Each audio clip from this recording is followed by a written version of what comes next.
introduction. Thank you for the organizers for organizing such a wonderful workshop. You know, it's really great to have different communities talk to each other. Also, thank you for the invitation to speak. One aspect at this workshop that has not been touched upon yet is the theory of subfactors and how it relates to quantum information theory. And in fact, there is a huge intersection also with the quantum graph community, and I want to explain a little bit about that. So there are two words in the title, subfactors and quantum symmetries. What do I mean by that? Well, what kind of quantum symmetries am I talking about? Not quantum permutation groups, but rather certain unitary tensor categories, which are the type of quantum symmetries that we usually look at when we talk about subfactors. So if you are a category person, well then, the words that define the types of categories we are looking at are called rigid C-star tensor categories. If you don't know what that means, don't worry so much about it. I will explain a particular realization of them in a minute. So in particular, so-called unitary fusion categories, where you have finitely many simple objects, are an example of those, and they have played an important role in condensed matter physics nowadays and stuff like that. The key is, that these symmetries are not group symmetries necessarily, right? They can be non-invertible, and therefore, they are quantum, they are generalized symmetries. Another way to capture these symmetries is Jones's planar algebra formalism that most of you may not know much about, and I will not emphasize this much. Now, what about a subfactor? Well, a subfactor, many of you probably know what that is. It's just an inclusion of two unfactors with finite Jones index. And just to remind you what that means, well, the salient feature of a two unfactor is that it has a unique faithful trace, which is automatically normal. And then, of course, when you have a trace on an algebra, you do the GNS representation, you get a Hilbert space that we denote as L2, on which the algebra acts by left multiplication, and then the Murray-von Neumann coupling constant of n in that representation, that's called the Jones index, and it's some positive real number bigger or equal than 1, right? And so finite Jones index just means that the algebra n is not too small in M, right? It's kind of, large. M over n is small, so to speak, right? And if you still don't know what a two-one factor is, well, then don't worry so much. Just think about the so-called hyperfinite two-one factor, which is an almost finite dimensional two-one factor, right? Where you have an increasing union of finite dimensional algebras that are dense in the algebra. So for instance, the 2 to the n cross 2 to the n matrices. And no matter how this union of finite dimensional algebras looks like, you always get the same two-one factor, the so-called hyperfinite two-one factor, right? So just think about this guy, so like an almost finite dimensional inclusion. And in fact, I will mostly emphasize this two-one factor. Okay, so it turns out that in fact every unitary tensor category of this type, so C-star tensor category, actually does appear in subfactor theory as a quantum symmetry, and in fact there is sort of a one-to-one correspondence, between these rigid C-star tensor categories and a choice of an algebra object in the category. Well, it has to be a unitary Frobenius algebra or a Q system. You have heard that word before. And the category of representations of a subfactor. Now, what are these category of representations? And so again, if you don't know what all these words mean, here's a concrete realization of this particular category. And how do you get it? Well, again, n into m, the subfactor is represented via the GNS representation on this Hilbert space L2 of m. As usual, the 2 norm here is the one induced by the trace. And well, in this Hilbert space, m is of course dense, right? The trace is faithful, so you have a copy of m in the Hilbert space that's dense in the 2 norm. And then of course, n and m act on this set here just by left and right multiplication, which extends by continuity to the whole Hilbert space, and hence you get an nm bimodule, right? And this particular nm bimodule here, that's called a standard representation of the subfactor, okay? And then, how do you get new representations out of old ones? Well, you look at the contragradient, right? This is, Hermann Weyl did this in group theory. Then you tensor the representations with each other. So here the L2 of m as nm can be tensored with this guy because it's an mn, right? So you do tensor products here over m. This is a little subtle. It's the con-tensor product that you need to use here, but it doesn't matter. Then you take tensor powers over n now, and you decompose these guys into irreducibles. You get a whole bunch of irreducible nn bimodules, right? And then, of course, you can do the same for mm by starting with rho bar, and you get a whole bunch of irreducible mm bimodules, all generated by this standard representation and its contragradient, right? And well, so what do you get? Well, you get a bunch of nn bimodules, mm bimodules, and then, of course, also nm and mn bimodules, where these off-diagonal bimodules are just related by taking the contragradient, right? And so these are, if you like, categories of representations of the subfactors, and they can be phrased in using the words that I used earlier. But, you know, think concretely about this. And, well, we say that the subfactor has finite depth if these categories that appear here have only finitely many simple objects, if they are fusion, as we say. And otherwise, you know, it's infinite depth, and the subfactor is irreducible if the nm bimodule L2 of m is an irreducible bimodule, and that's equivalent to the condition that the commutant of n in m is trivial, right? So, so that's kind of the basic stuff in subfactor theory. And of course, you know, these representations here are an invariant for the subfactor. They are the quantum symmetries of the subfactor. And the question is, well, you know, so I'm telling you here, you should take tensor powers of the standard representations and its contragradient, and then decompose it into irreducible bimodules. So in other words, you want to look at the intertwiner spaces of these tensor powers of these representations, right? And so these guys over here, they label the nn bimodules, these are the mm bimodules, and so on, right? And of course, the intertwiner spaces sit in each other by just taking a nn intertwiner, tensoring it from the right with the identity, you get an nm intertwiner, and similarly for all the other guys, right? And this object here, which looks quite complicated, is called a standard invariant of the subfactor, and that is the object that captures the quantum symmetries of the subfactor. Okay, so it's a purely representation theoretic thing, if you like. Okay, well, this looks still pretty complicated. Well, it turns out there is a lot of kind of fun stuff that's associated to this invariant. One thing that you get out of it are so-called fusion graphs. What are these? Well, in subfactor theory, we call them the principal graphs. They are obtained in the following way. They are always bipartite graphs. They can be finite or infinite. And the vertices at the even level, say, of the graph gamma, label the irreducible nn bimodules, so equivalence classes of irreducible nn bimodules. And then at the odd level, it's the nm bimodules, and the graph tells you how to get from an irreducible nn bimodule when you tensor it with the standard representation from the right to nm bimodules by decomposing this guy into irreducibles, right? So for instance, in this example, the edges of the graph tell you how a tensor rho decomposes into irreducible nm bimodules, right? And then, of course, you can do the same for mm and mn bimodules, where the vertices of this graph are in one-to-one correspondences with the vertices of that graph by taking the contragradient, right? So every subfactor comes with a pair of graphs where the odd vertices are in bijection, right? So that's sort of one piece, one little piece of this structure here, right? But it turns out that, in fact, this complicated representation structure can actually be computed using operator algebra methods. And that is sort of one point that I want to make. And this is the famous basic construction of Moore and Jones. So let me tell you briefly how this goes. Well, if you have an inclusion of two unfactors, then think of the corresponding L2 spaces, right? You have a L2 of n sitting in L2 of m.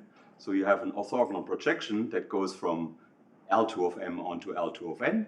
And then you define M1 to be the algebra generated by M in the representation on L2 of m, and that orthogonal projection. That gives a new von Neumann algebra, right, which sits on L2 of m.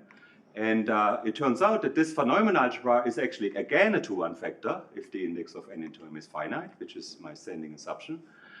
So that's fairly easy to see, actually. Moreover, the index of M in M is the same, so it's also finite, right?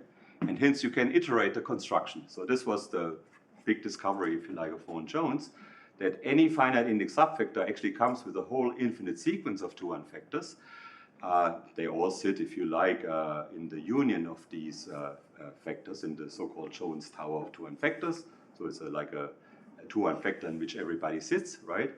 And what turns out to be the case is that the intertwiner spaces that I described earlier, they can actually be computed by computing centralizer algebras of n in the M case. So for instance, what we call the relative commutant of n in M sub 2L minus 1 is precisely the space of nn intertwiners of this nn bimodule, right?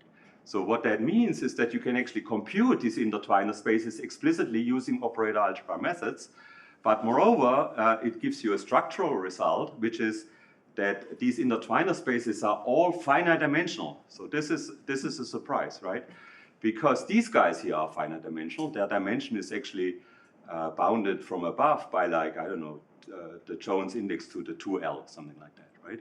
So these are actually multi-matrix algebras. So if we go back to this picture over here, so this looks like a really complicated invariant, you know, having all these potentially infinite dimensional intertwiner spaces, but in fact it's not. This is finite dimensional linear algebra, what you see here.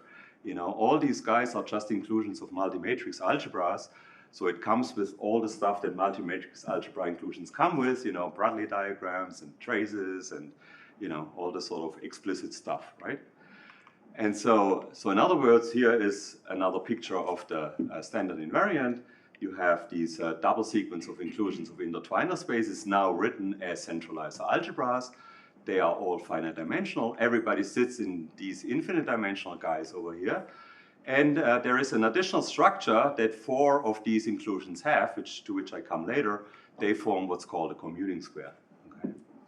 And well, back in the 90s, you know, in subvector theory, a lot of effort was put into trying to see how these algebras here, these are hyperfinite, of course, right? Since everybody here is finite dimensional, so you have an inclusion of hyperfinite algebras, how these are possibly related to the original subvector that you started with, right? And, you know, Propa worked on this for quite a few years here, and he developed the concept of amenability, which is in the spirit of Kahn's amenability for a single 2-1 factor. And what he showed is that if you have a hyperfinite subvector and an amenable standard invariant, well then these guys over here actually recover the original subvector, okay? So I don't have time to explain what this is, but in particular, if the category of bimodules is finite, so if it's fusion, well then the subvectors are indeed completely characterized by the standard invariant. You can actually reconstruct the subvector from the standard invariant, and of course every standard invariant comes from such a subvector. You know, so there's a one-to-one correspondence between these standard invariants and hyperfinite finite depth subvectors. And that means, you know, these hyperfinite finite depth subvectors are just finite dimensional linear algebra, right? You can try to then go and classify these objects, and this is what people have done, and I'll explain a little bit about this in a minute. The point I want to make for this conference, though, is that whenever you have a subvector, or more generally just any inclusion of traceable von Neumann algebras, then you actually automatically have a quantum channel, right? And what is this quantum channel? Well, it's the trace-preserving conditional expectation of the algebra M onto the algebra N. And now, if N and M are, if M is a hyperfinite 2-1 factor, and then is a finite index subvector, well then that is just a copy of the hyperfinite 2-1 factor by a famous theorem of Kahn. So what you're actually getting is a completely positive trace-preserving map that goes from the hyperfinite 2-1 to the hyperfinite 2-1, and that is, you know, NN linear, right? So you have like this whole world of quantum channels every time you have a subvector, right? And I'll explain in a minute that this is actually very general. So let me just give you some examples. Well, some examples that have been referred to at the conference are just inclusions of finite dimensional multi-matrix algebras. And that data is given by a bunch of vectors, right? Like the dimension vectors of the simple summons, A and B. Then you have traces on here, which are just given by weights, trace weights on each of the simple summons of the algebras. And then, of course, you have the Bradley diagram, or if you like, the inclusion matrix, where each TKL just tells you how the kth simple summand of the algebra A sits in the L simple summand of the algebra B, right? So those two vectors plus the inclusion matrix with these compatibility conditions tell you everything about the inclusion, and then you can write down a formula for the conditional expectations. I encourage you, all the students, do it as an exercise. This is really easy to do, right? It's explicit. Now there are sort of more interesting situations which are like coming from group actions. So if you take an outer action of a countable discrete group on the hyperfinite 2-1 vector, then the conditional expectation from the superfactor, which is the cross product under the group, onto the subvector is just given by this formula. And if you have a finite group acting on a 2-1 vector M, and you look at the algebra of invariance, then you get a subvector, and the conditional expectation is just this guy, right? So I've seen formulas like this in the talk this week, so you guys have been using this. Now, these are all specific examples of subvectors. Of course, here the index is just the cardinality of the group. If the group is infinite, then it would be infinite index, right? But in general, you know, this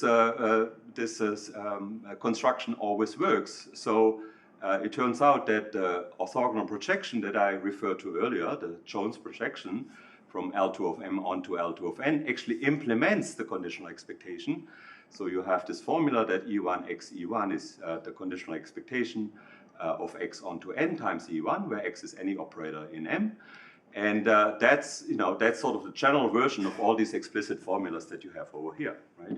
So you have an explicit way of thinking about this quantum channel. And, this is very much related to, quantum graph theory, as is explained in the paper by Mike and Roberto. Namely, this Jones projection E1 is actually a sure idempotent, which is very well known in subvector theory, because there is a Fourier transform that you have associated to every subvector, which is a two-norm preserving map from n prime intersection M1 into M prime onto it, in fact, M prime intersection M2. It's not an algebra map like a Fourier transform, right? Shouldn't be an algebra map, but it does preserve the non-commutative two-norm. And the graphical representation of this map is just, it's a rotation by 90 degrees, right? And so to be a sure idempotent, right, so a quantum adjacency matrix, as you guys like to call it, it needs to satisfy this property, and the Jones projection does, right? So the Jones projection, remember, is realized by, let me do some chalk. So the picture of the Jones projection is just this picture here, right? And so if you take that picture and you plug it into this equation, you get this guy, right? And this is, of course, the Jones projection. So the fact that the Jones projection is an idempotent after you Fourier transformed it is trivial, right? And so therefore, every Jones projection is a quantum graph, So, and this is true in finite dimensions or infinite dimensions, whatever you like. So every subvector has lots of quantum graphs. Every Jones projection related to a subvector is one, right? And okay, so this is kind of a remark that I wanted to make. Now, my emphasis, though, in this talk will be more towards quantum channels, not so much towards quantum graphs. And so again, let me make this point that if you take a hyperfinite 2-1 vector and any finite index subvector, then by this famous result of Kohn, injectivity implies hyperfiniteness, implies that in fact it is again a copy of the hyperfinite 2-1. So every finite index hyperfinite subvector therefore gives rise to a normal, unital, completely positive trace preserving map from the hyperfinite 2-1 to itself, right? And what I want to show you is that there are different, qualitatively different properties that these quantum channels can have. I should make this remark here that conversely, if you are given such a quantum channel, so normal CPT P map from the hyperfinite to one to itself, well, then you can always construct a bimodule from it, right? This is a well-known construction by taking the tensor product, algebraic tensor product of the algebras, modding out by the null space of the CP map, and then closing it in the norm induced by the CP map. And this construction actually recovers you the standard representation of the subfactor if you take a hyperfinite to one factor and the CP map is just a conditional expectation. But more generally, if this CP map is such that the bimodule that you get here has finite left and right von Neumann dimensions, then it actually always comes from a subfactor. Okay, so there is a subfactor associated to it. And so what this says is, certain classes of CP maps are actually subfactors. There's sort of no difference, right? Looking at them as subfactors is just another way of looking at the quantum channels. And so therefore, I'd like to advertise this fact that we should think about this category of subfactor representations as being symmetries of the quantum channel, right? And so there are, quantum channels that are qualitatively very different. There are some that have finite quantum symmetries and some that don't, that have infinite quantum symmetries. So they are very different, and that should play a role in quantum information theory. All right, so I'll explain a little bit more about this in a minute. So first of all, what quantum symmetries am I talking about here? So here is the landscape of quantum symmetries. They are listed according to Jones index. And so if the Jones index is between 1 and 4, then you may know this famous Jones rigidity result. It has to be of the form 4 cos squared pi over n. Right? So not every number between 1 and 4 can be the number associated to a quantum symmetry. And all the quantum symmetries that you get in this interval between 1 and 4, they're all finite. They have been classified in the 90s. There were 10 years of work by a lot of people went into this. It's the ADE classification, and so in particular, if you look at the corresponding Jones projections, well, then you get quantum graphs of degree 4 cos squared pi over n, right? So not integers. And so this is kind of an old story. Very interesting, of course. Lots of work by lots of people that went into it, and there should be lots of interesting stuff here for the quantum graph community. In the last 15 years or so, this classification has actually been pushed all the way up to 5.25, right? This was actually another, 10, 15 years of work by a dozen people. So this is a lot of interesting ideas went into this. And it turned out that between 1 and 4 you have countably many quantum symmetries, but between 4 and 5.25 you have only finitely many. That are finite depths, and everybody else is temporally leap Jones, which I will refer to as just A infinity. And the first time where something non-trivial, so infinite quantum symmetries that are not A infinity happens, that was discovered by Jones and myself, which is at index 3 plus square root of 5, where you have these fusion graphs. So these are trees. They're actually subtrees of the Fibonacci tree that appear at that index, and this is a particular construction of a so-called Fuß-Catalan subfactor that Jones and I did back in the 90s, so this is already pretty old stuff. What I want to focus on is, though, this interval here between 4 and 5.25. So it turns out that there are just these 8 numbers where you have finite quantum symmetries. The very first one above 4 is this number here, 5 plus root 13 over 2. This is the index of the famous Hagerup subfactor. Some of you might have heard about it. So, so you have quantum graphs with degree 5 plus root 13 over 2, with every degree of these numbers over here. And the next sort of interesting one is what's called the extended Hagerup subfactor, which is 4.377 something. It's the largest root of this particular polynomial. And then, you have a whole bunch of other numbers where you have fusion categories, so finite depths, hyperfinite subfactors. So in other words, at each of these numbers, you have quantum channels, right, that have finite quantum symmetries, okay? And so one question that a student of mine and Julio Cáceres and I were wondering is, well, do we also have quantum channels at these indices here with infinite quantum symmetries, which then necessarily have to be temporally Lieb-Jones, right? So they would be different quantum channels, but with the same degree viewed as a quantum graph, right? And we could actually prove that that's indeed the case. So that was like a couple of years of work. That we show that all these numbers here are indeed indices of new hyperfinite A infinity subfactors, or in the world, in the language of quantum channels, that you actually have quantum channels from the hyperfinite 2n factor to the hyperfinite 2n factor that have infinite quantum symmetries. So the fusion graphs are the Coxeter-Dingin graph of type A infinity, and what that means for the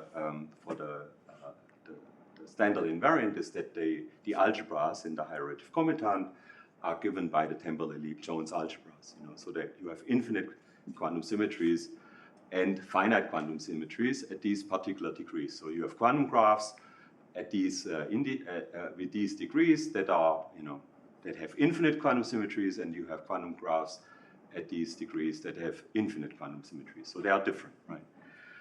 Well, the question is, well, how did we do this? Well, this was done by, of course, constructing subfactors and then trying to figure out what the quantum symmetries of these subfactors are, right? And this is, not totally easy to do.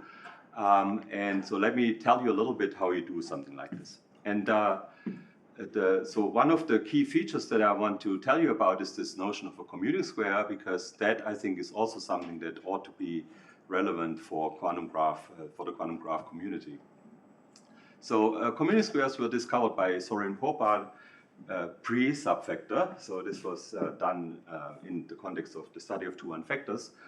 But it turned out to be super useful to construct subfactors. And in their most basic incarnation, commuting squares are just quadrilaterals of inclusions of 4 multi-matrix algebras, as indicated over here.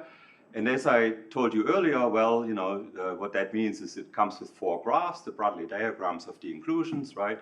And then you have a trace that you fix on the largest one, and so you have like all the trace weights and dimension vectors and so on that define this inclusion. And so what makes this thing a commuting square? Well, what makes this a commuting square is a certain orthogonality condition with respect to the trace that defines an inner product on the largest algebra, right? So everything is finite dimensional here, say. So think of this as a Hilbert space, right? Finite dimensional Hilbert space with this inner product. Then you have 2 subspaces, and the commuting square condition means that these 2 subspaces here are orthogonal with respect to the modulo the small one, right? This is written over here. And so that in terms of conditional expectations, it just means the conditional expectation onto this algebra commutes with the conditional expectation onto that algebra, and it's the same as just projecting straight onto A00. Right?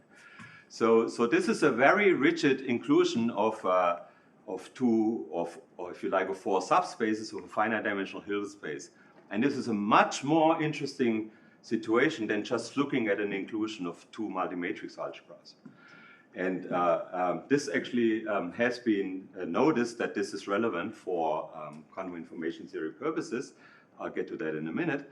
Let me just say that usually you ask for like a non-degeneracy condition, which just says that if you look at the span of the products of these 2 algebras, then that should be the big algebra over here, right?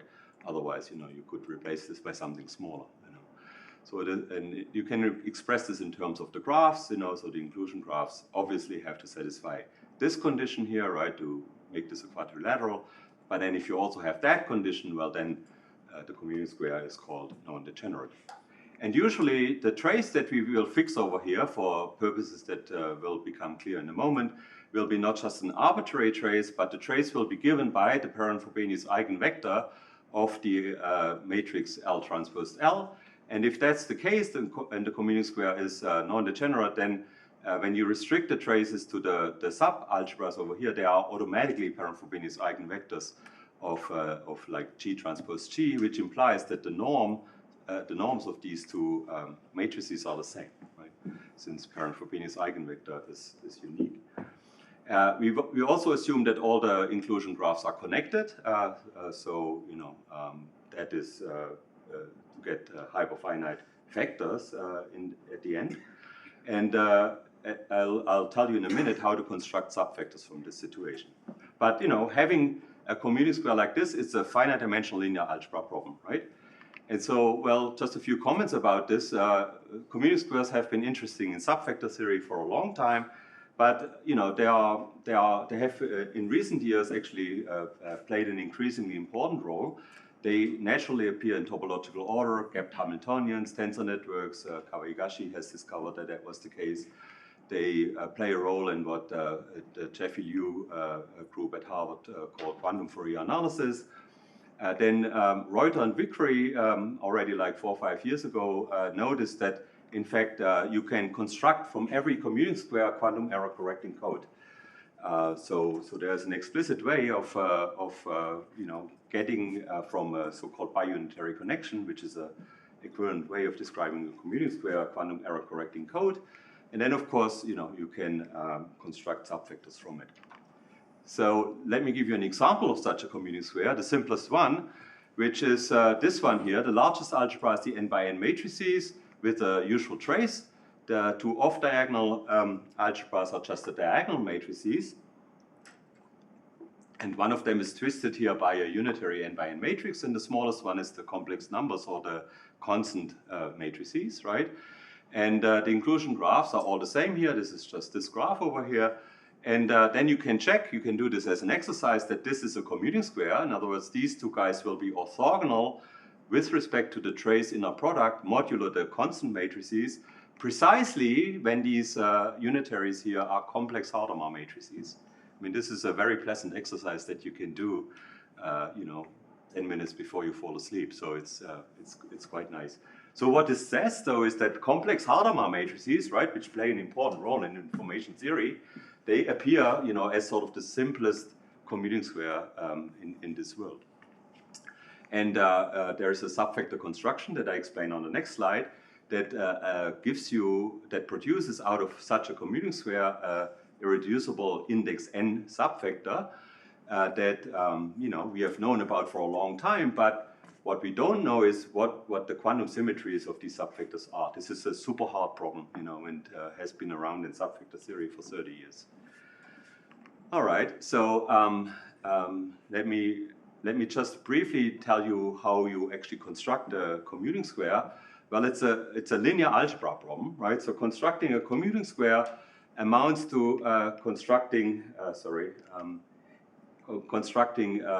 two block diagonal unitary matrices, and the blocks are labeled by the simple summons of A and D. So I labels a simple summand of A, K a simple summand of D, and V similarly is a block diagonal unitaries where the blocks are labeled by simple summons of B and C. And what are the entries? Well, the entries are complicated. They are written like this, but they are labeled just by paths from the simple sum on the inclusion diagram here, that leads you from a simple summand labeled I in A to a simple summand labeled by K in D. And of course, you may have multiple edges, so you have to keep track of multiple edges here with some additional labels. But at the end of the day, you should think of every entry of this unitary matrix just labeled by a path, right, on this inclusion diagram. And what makes this interesting is this condition over here, namely the entries of U and V are related in this particular way. So every V is the complex conjugate of a corresponding U, but renormalized by a quotient of products of trace weights, square roots. And those trace weights, as I said earlier, are usually the parent Frobenius eigenvectors of the matrices, right? So everything here is very explicit, and hence constructing a commuting square is a finite dimensional problem, right? It amounts to constructing this pair of unitary matrices. We usually call it a biunitary connection. And so how do you construct a commuting square? Well, find 4 graphs, find a biunitary connection on them, right? and you know, then you have a commuting square. This is typically not easy to do. I encourage you to do this, but it is related, for those of you who know a little bit of category theory, to computing 6J symbols in a category, which is a notoriously difficult problem. But the benefit is you get a subfactor from it, right? So how do you get a subfactor from it? Well, so if you have such a commuting square, then you can do the Jones basic construction for the upper inclusion, right? So you look at the orthogonal projection from A11 onto A10, define A12 to be the algebra generated by A11 and that orthogonal projection, do the same thing upstairs, and then you get a new quadrilateral of inclusions, and that new quadrilateral of inclusions is automatically, again, a commuting square, right? So this is pretty cool, you know. So the Jones basic construction maintains this orthogonality, and hence you can iterate the construction, and the construction can be iterated if this trace here is a Markov trace, so given by a parent Frobenius eigenvector of L transpose L.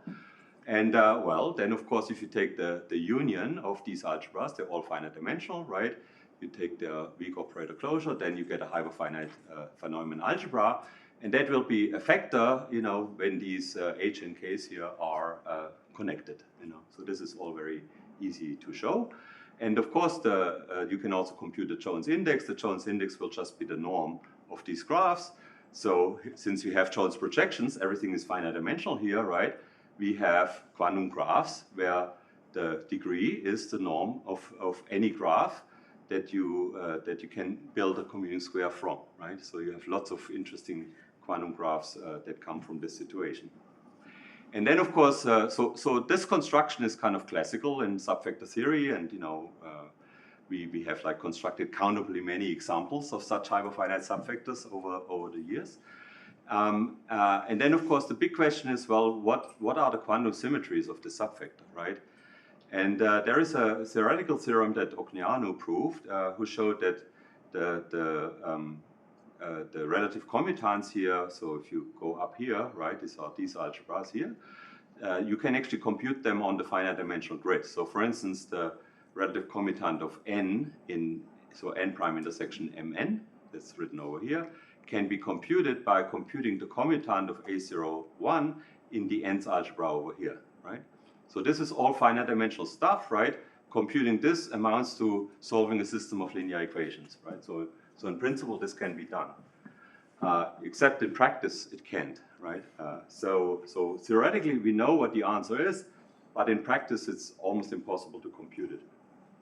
And so, as I said earlier, constructing commuting squares, you know, we have gotten pretty good at it, so we have some feeling as to what works, but it is really super hard to determine the C-star tensor category of subfactor representation that the commuting square subfactor leads to. And, you know, to this day, we don't really know how to do this.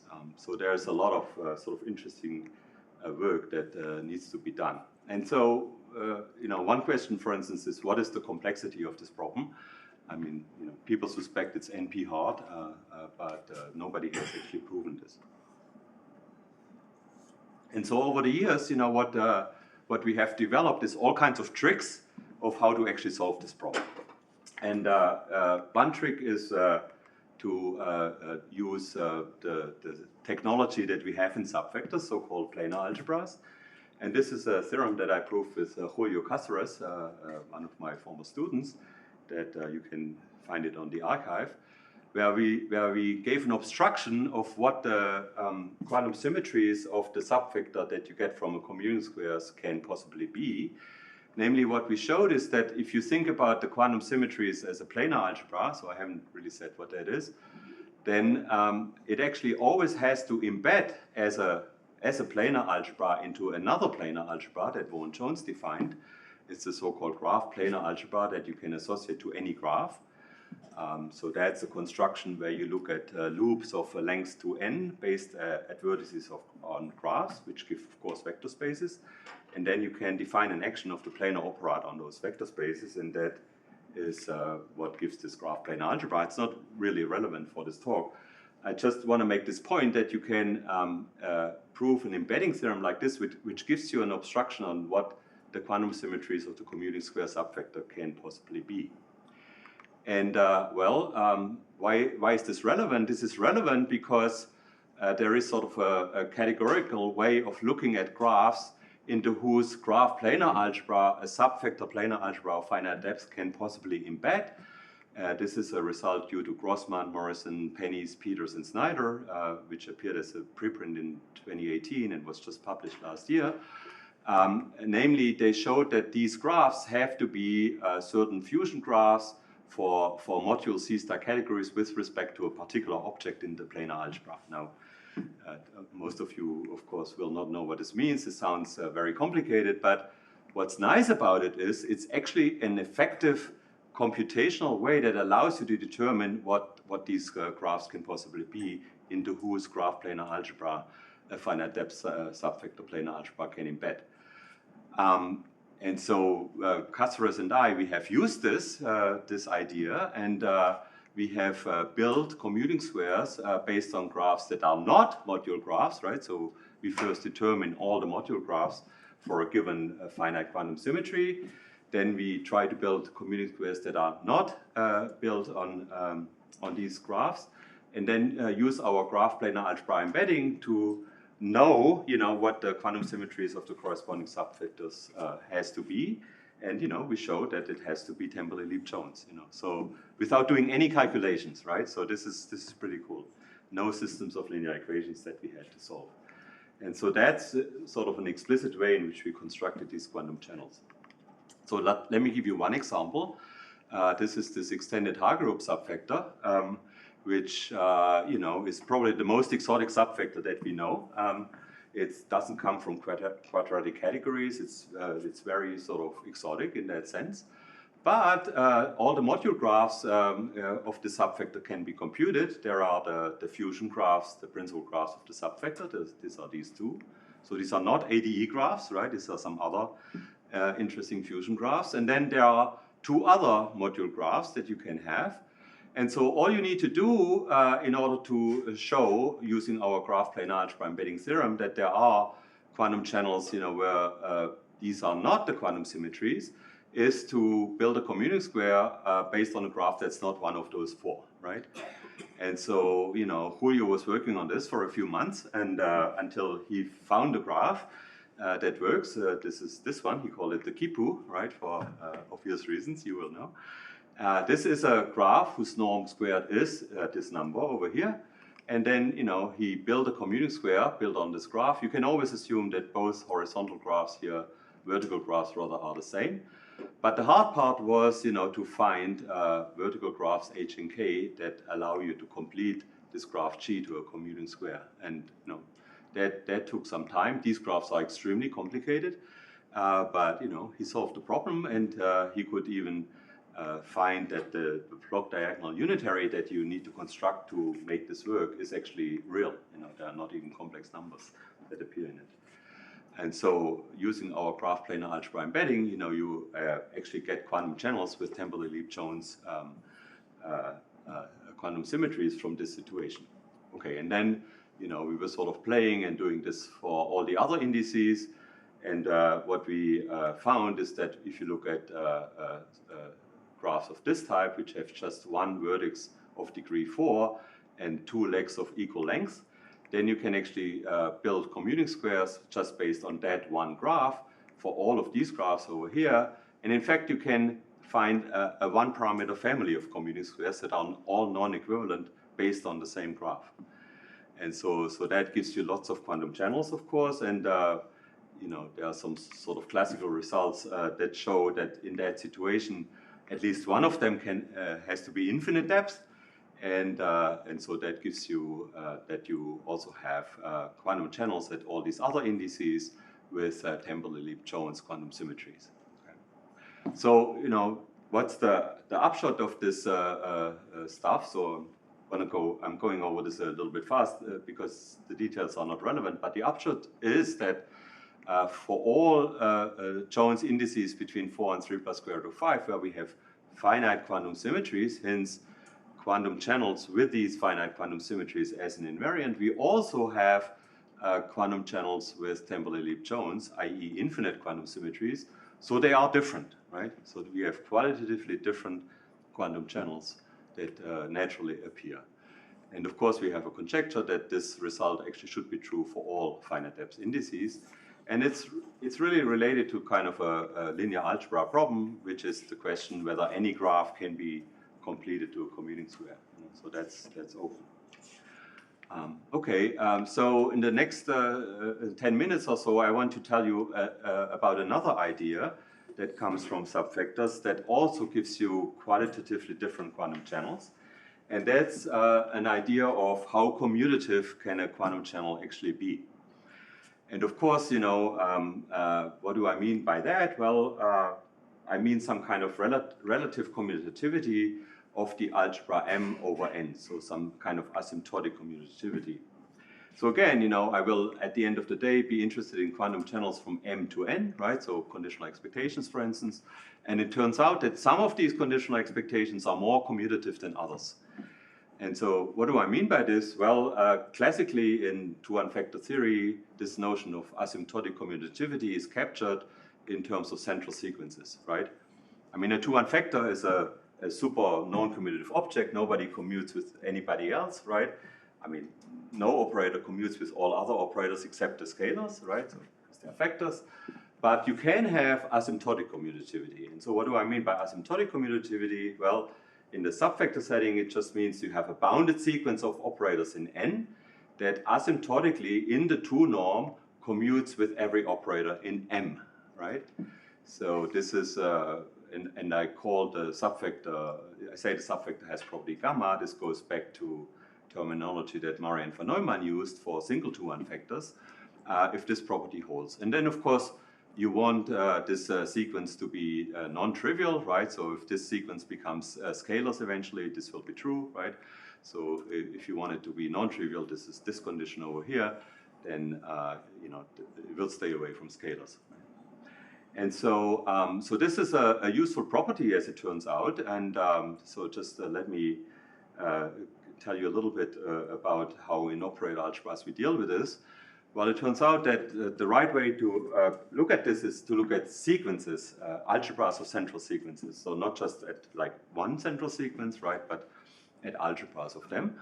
And so you know, so you look at the C-star algebra of L infinity of N in M, right? So all bounded sequences with values in M. That's a C-star algebra. And then you mod that out by an ideal. And here, what we do is we take a free ultra filter on the natural numbers. And then we look at the ideal that you get from all bounded sequences whose true norm as N goes along the ultra filter is 0. And there's a good reason why you take ultra filters and not N goes to infinity, which you could do. So if you take N goes to infinity, then you get also a two-sided ideal.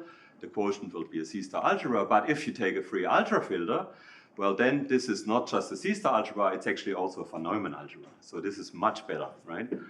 Well, not only is it a von Neumann algebra, but it's a von Neumann algebra with a trace. This is the trace. And so, you know, so you are again in the world of tracial von Neumann algebras when you do this construction. And, you know, as I said, this is a construction that goes back to McDuff and von Neumann actually. And then of course this property gamma that I defined on the previous slide is equivalent to saying that so M sits in M omega as the constant sequences, right?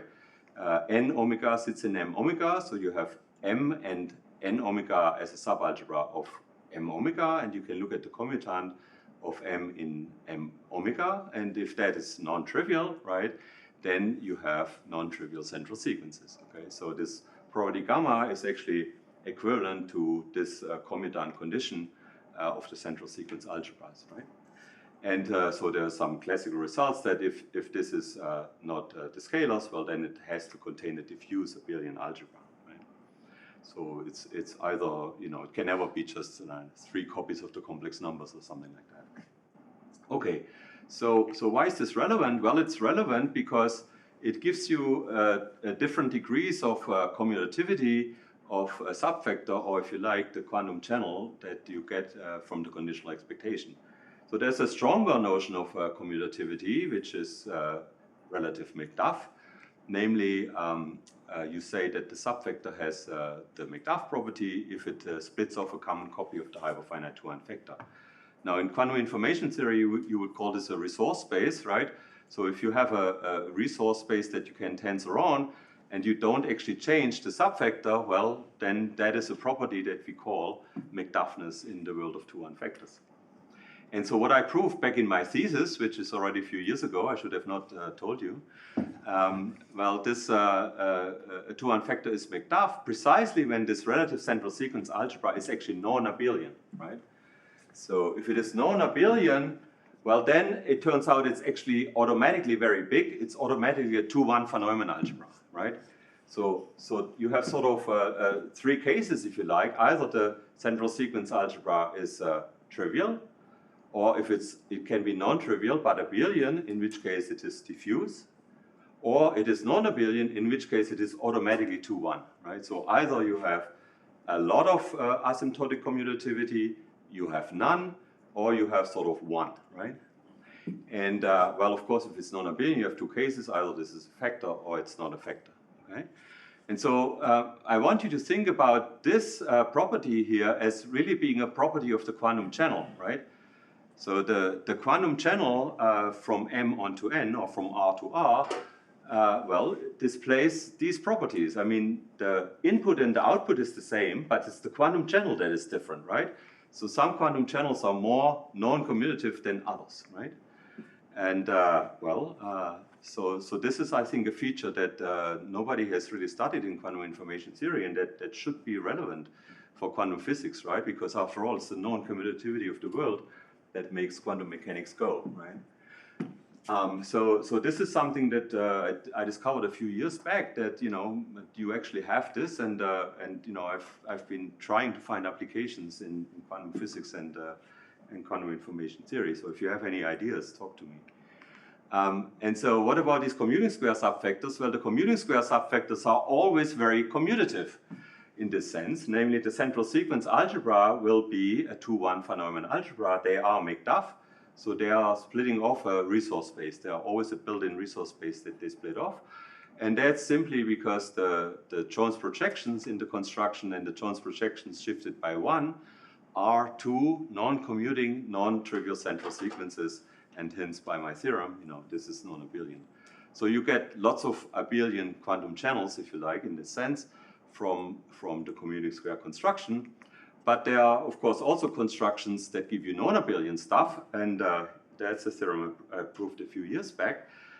Namely, you can get them from looking at so-called Bisch group subfactors, so subfactors that you get by looking at groups that are generated by two finite groups with an outer action on the hyperfinite two-one factor. And then if you look at the algebra of invariance under the action of the group H, sitting in the cross product under the action of the group K, well, then you can show that this finite index subfactor here has property gamma, or is McDuff, if and only if this infinite index subfactor has the same property. So that's kind of a curious theorem, that you have, sort of finite index quantum channels and infinite index quantum channels, and they are related in terms of these asymptotic commutativity property. And this is actually if you just are interested in showing that you have non-commutative quantum channels, that's not so hard to do. But this is a sort of a finer statement. And that allows you to explicitly construct subfactors of the hyperfinite two-one factor that can never be constructed from commuting squares. And so here's an explicit construction.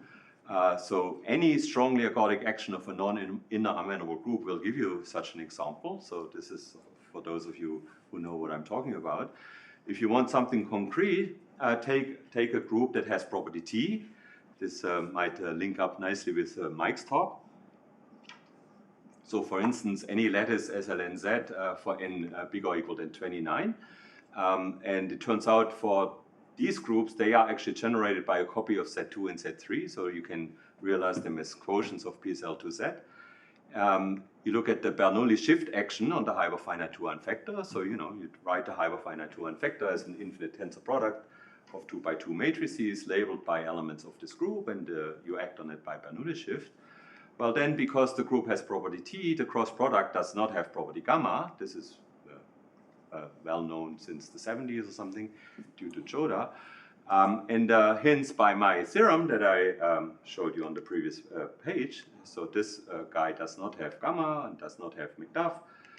You can, sorry, going the wrong way, you get irreducible index 6 subfactors that are very non-commutative. So here the relative central sequence algebra, so this guy prime intersection R cross product Z3 omega is trivial, right?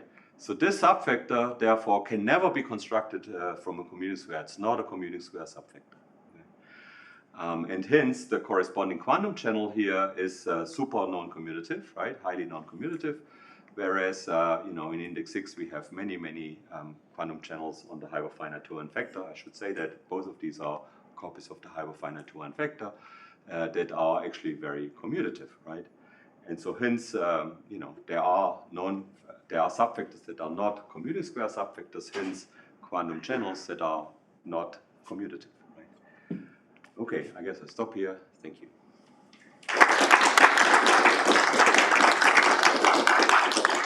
Any questions or comments? Yes. If you thought about, so like we heard in Alexander Hermes-Mueller's talk, these notions that are important in quantum information, like entanglement breaking, entanglement annihilating, PPT. Not yet, yeah. Have you thought about any of those for these No. channels? No, I haven't. But, you know, that's definitely something to look into. And I mean, right now I'm just trying to see how these quantum symmetries that these quantum channels have could be relevant for quantum information theory, right? So you have these, you know, quantum channels at the same index, if you like, right? But some of them are more commutative than others. Some of them are have more quantum symmetries than others, and you know, so I don't know how that could possibly be relevant. That's sort of what these entanglement breaking and entanglement annihilating measure a little bit. Is kind of okay. Well, thank you. So should look into that. So it might be transferring those definitions to Great. final case memory. Okay. Sounds good. Mike? So in your new examples where you have A infinity standard invariants, is it possible to formulate the structure of the standard invariant in terms of a compact matrix quantum group as its representation category? Any cases? Because I'm thinking of this work of Banica where he looked at commuting squares and had some reformulation of some of these things. You should ask Sergei. I mean, there must be compact quantum groups whose representation category is just temporally leap, right? But I don't know at what parameters those happen, you know. So is there a compact quantum group, you know, where the representation category is temporally leap at square root 5 plus root 13 over 2? I mean, it doesn't. Yes. Yes. Okay. Yes. Okay. Yeah. So then the answer is yes. But I guess the question would be the index and the quantum dimension. Not sure how these are related, right? So, Well, I mean, the quantum dimension is the index, probably. Yeah. So I mean, for temporally leap, right? It's the temporally leap depends on a parameter delta, and the delta is the square root of the index. So it'd be interesting to see. So I guess one would guess that the symmetries would be really interpreted in terms of the action of quantum. I mean, you know, so for every delta bigger than 2, right, you have a temporally leap Jones. I mean, the temporally leap algebra exists, right? But what we don't know is whether all of these, for any delta bigger than 2, actually appears as the standard invariant of a hyperfinite subvector. That's unknown. So, you know, you can rephrase that in terms of whether the category of temporally leap algebra actually acts on a hyperfinite 2-1 vector. It's true if you replace hyperfinite by L of F infinity. So if you change the type of the 2-1 vector, then you can actually realize every temporally leap standard invariant for any index bigger than 4 or delta bigger than 2, which is equivalent, as a subvector of L of F infinity. But for hyperfinite, it's open. It's completely open. We don't know. And so this is kind of also interesting, I think, for quantum information theory purposes, because it's actually the type of the two-one factor that also comes into the story here, you know. So it's not sort of arbitrary type, right? It's the particular structure that the two-one factor has, you know, that seems to be relevant.